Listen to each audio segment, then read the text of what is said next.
Hi, these comments are for JR, and you're one of my 30-day TOEFL speaking boot camp course students, and I am Michael. I'm the founder, owner, and the materials writer for OTC, OnlineTOEFLCourse.com. So you're doing, it looks like, an integrated speaking practice test, I think number 3, right? So you have reading, listening, speaking. It's more academic.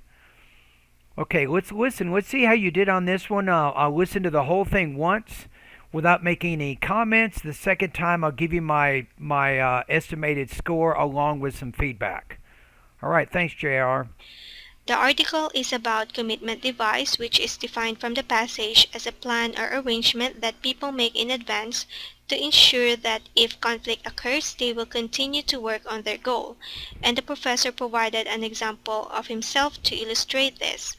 To begin with, the professor wanted to run in a 10-kilometer race and he needed to train before the race.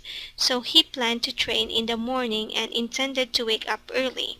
However, the professor said that he keeps ignoring his alarm and skipping exercise.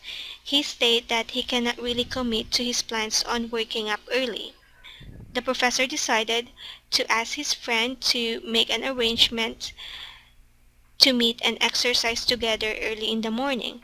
As a result, the professor was able to wake up early and train for the 10-kilometer race. And this is a perfect example of commitment device given by the professor in the lecture.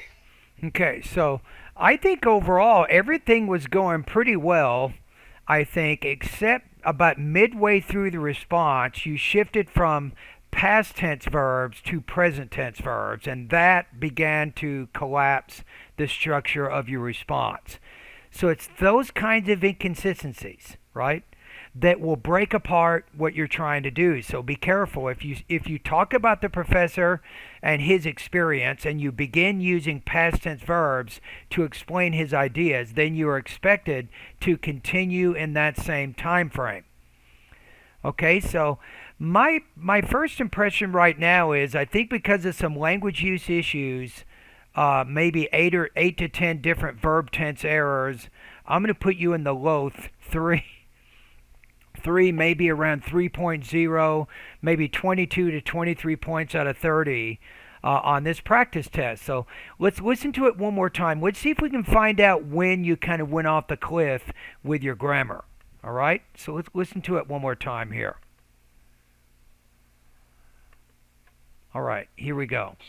The article is about commitment So the article is about commitment device, okay? device, which is defined from the passage as a plan or Now, why not in the beginning, instead of just talking about the reading, why not include an introduction that frames the main point from the reading and the listening passage? You can do this by creating a compound sentence stating the main points of both sources. So you'll say the reading introduces a concept called commitment device, and then the speaker in the lecture illustrates it through a personal example. If you say that, now you've connected the two sources. Now, for more information on this, I want you to go to my online TOEFL course and go to TOEFL Integrated Speaking Lesson number 1, and then look at the suggested organization for Integrated Task 3 so you can get a little bit better handle on that. All right? arrangement that people make in advance to ensure that if conflict occurs, they will continue to work on their goal.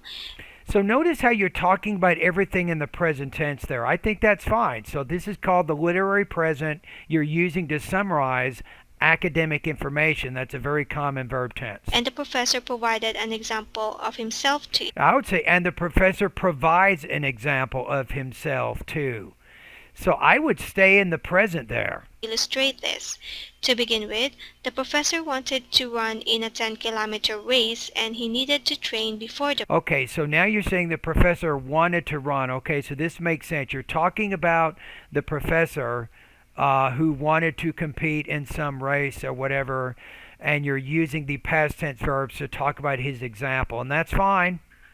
But watch what happens in just a few seconds. race. So he planned to train in the morning and intended to wake up early. However, the professor said that he keeps ignoring his The professor said that he keeps instead of kept. That's where you run into trouble. It's at 32 seconds for.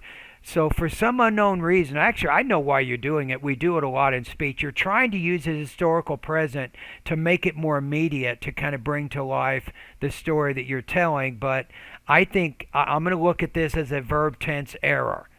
So you started telling his example using past tense verbs. You need to continue using past tense verbs as you explain that example. Alarm and skipping exercise. He stated that he cannot really commit to his plans on waking up early. The So he stated or states that he could not commit to this plan of waking up early. professor decided to Therefore, the professor decided to, ed. ask his friend to make an arrangement to meet and exercise together early in the morning. Okay. As a result, the professor was able to wake up early and train for the 10-kilometer race.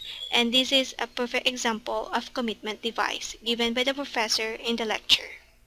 Okay, so I think that you've done a pretty good job with it, right? I think your delivery is fairly strong. I think that your topic development is good, but you did run into some problems with your verb tenses around 32 seconds of the response.